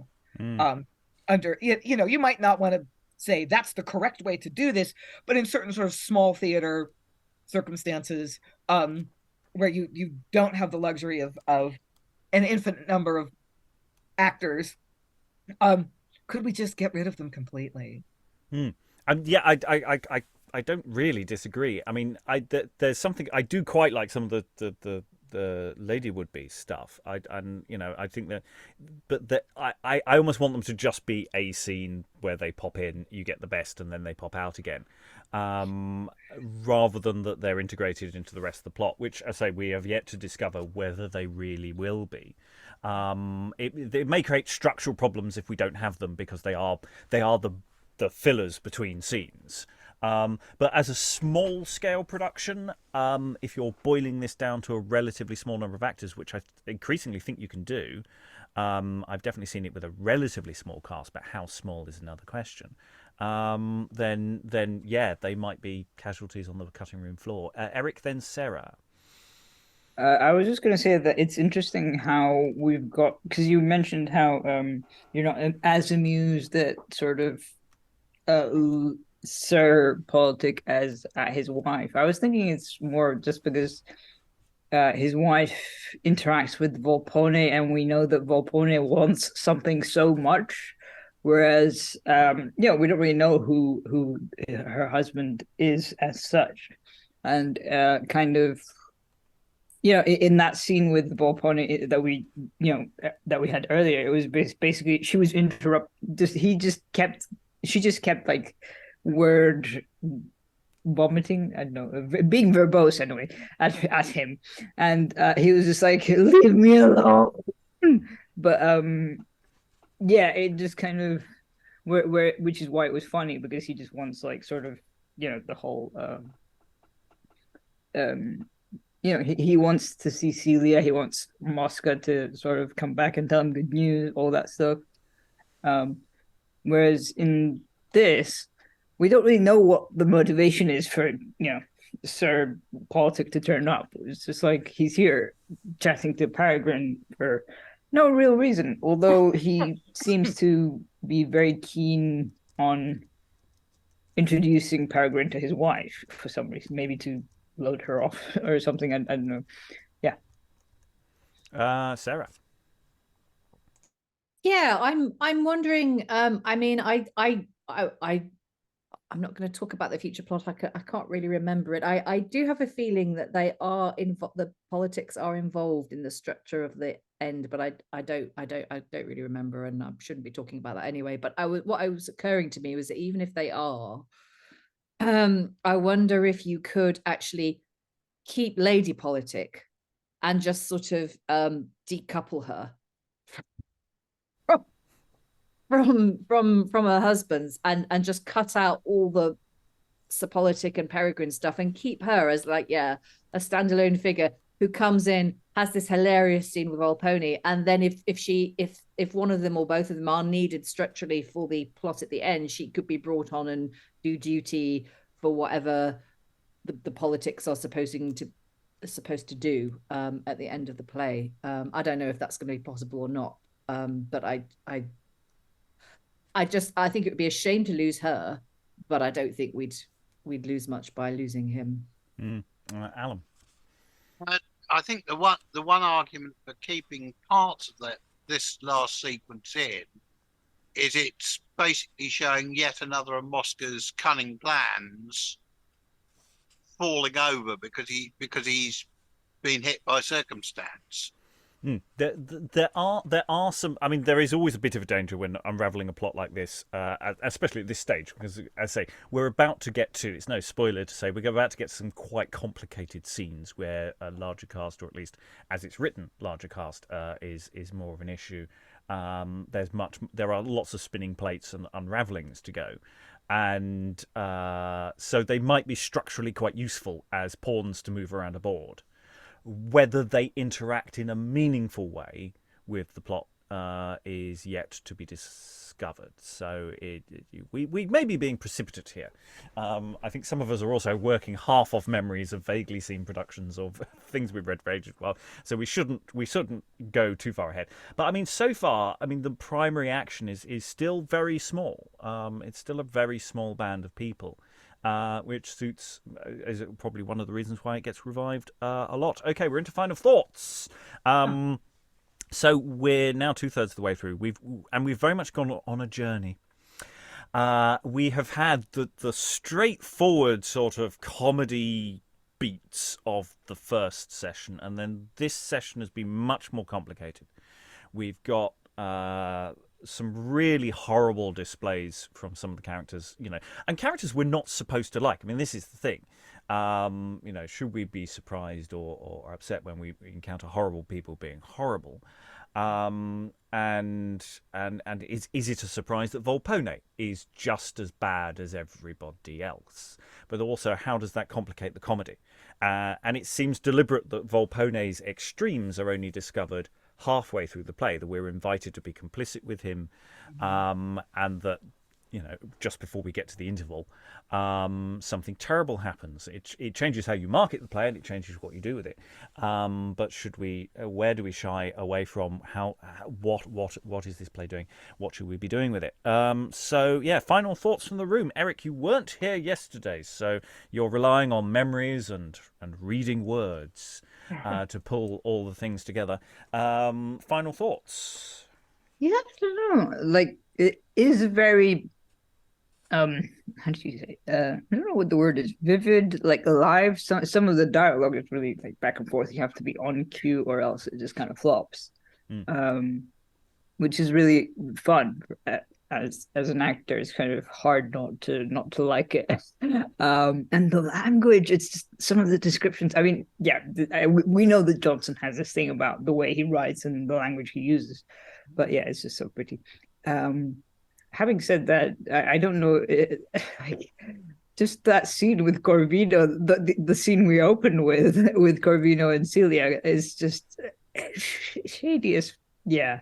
I'm not going to swear at the moment, but it's so shady. And I mean, I've seen this play before, or like in part or in full. I can't fully remember. I think I saw a Zoom version of it, which was very weird. But I feel like you need the physical element, or else it just kind of, it will kind of flop to a degree. And sort of knowing where the crosstalk is, where you've got like cluster, kind of like with the Wise Woman of Hoxton, which we talked about a few weeks ago.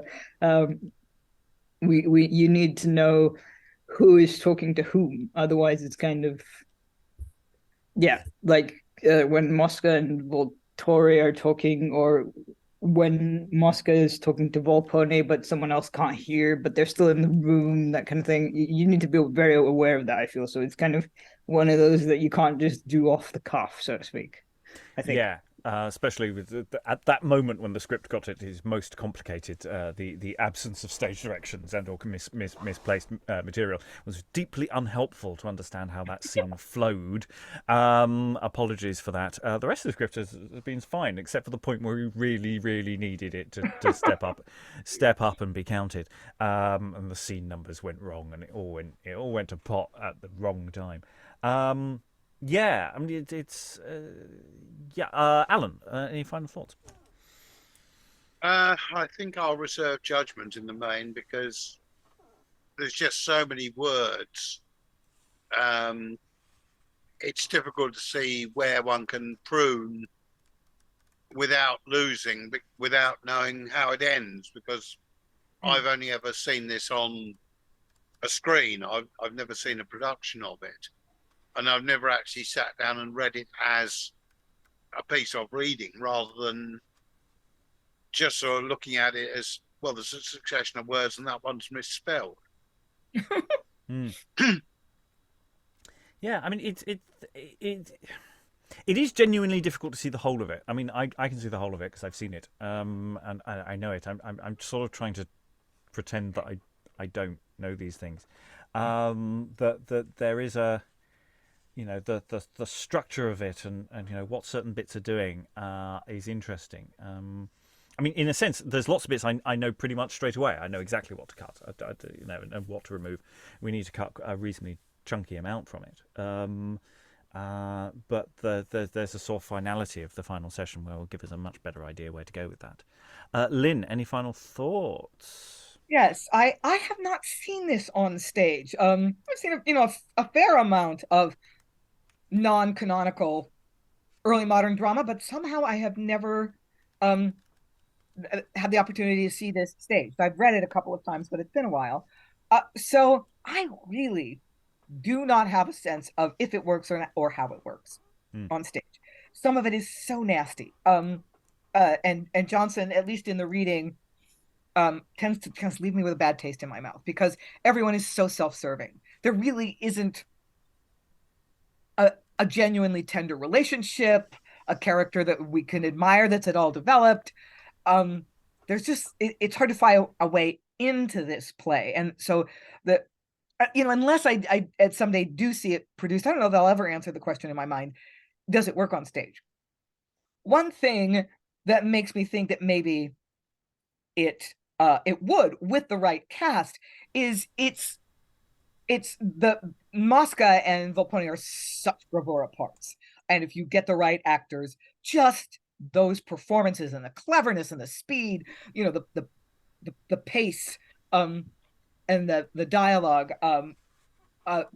might be enough to carry it, make it actually a very exciting evening in the theater, even if you never really like anybody.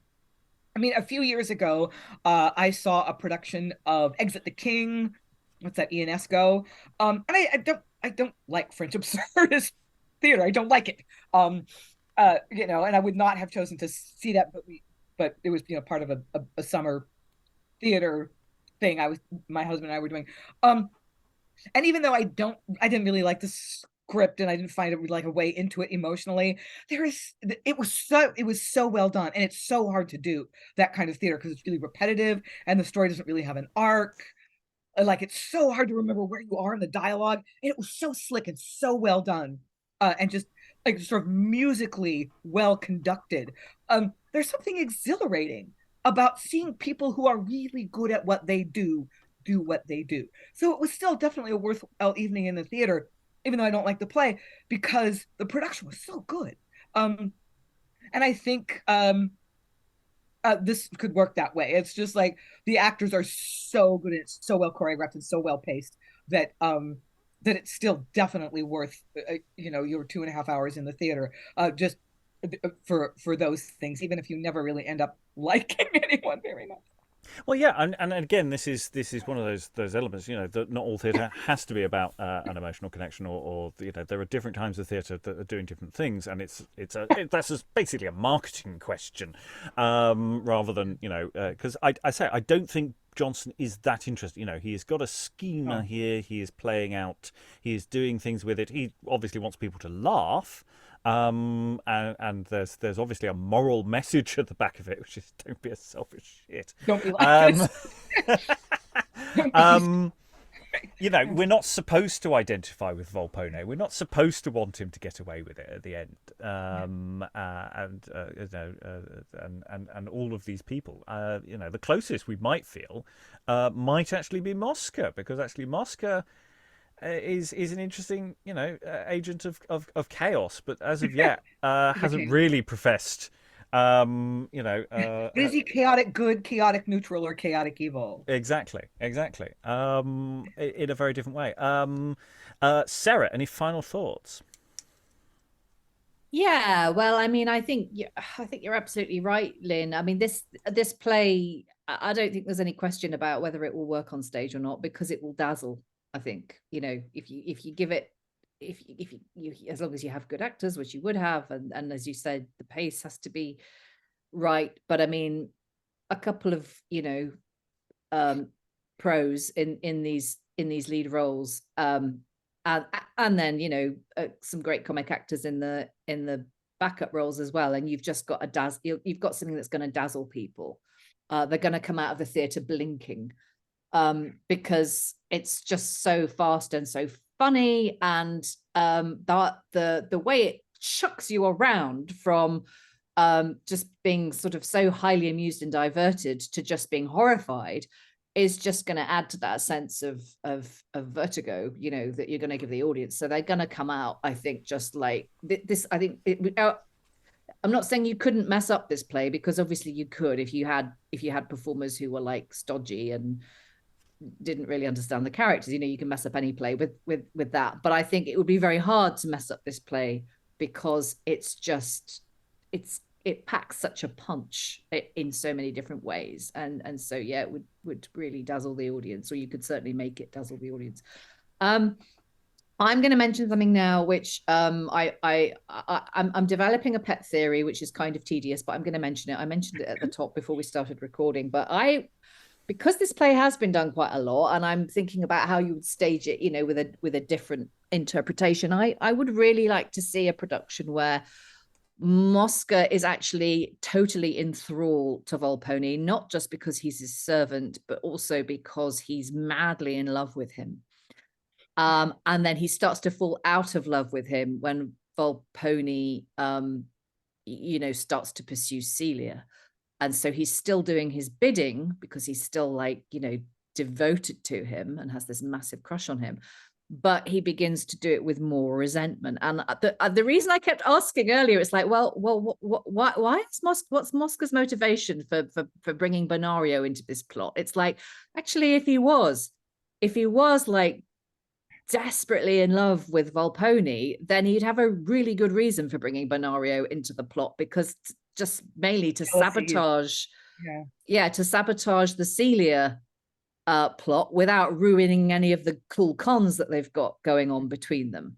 And I'm really excited by that idea, and I don't know if it's been done already, but I would be interested in seeing that, because it would give Mosca I think even more ambiguity about what he's going to do next. How is he, which way is he going to jump ultimately, for an audience who don't know. And also the way he develops, the way he kind of, we've already seen that that soliloquy he had where he says, I'm in love with myself. And, obviously, Lynn, you hit the nail on the head earlier about, it's the kind of theme of the play, but also it could be a really interesting turning point in Mosca's character if he starts to kind of fall in love with himself more than with Volpone. It could lead him in a different direction. And that's just one interpretation. I'm not saying it's the best one, but it's something I'm going to be thinking about tomorrow as we read the final part.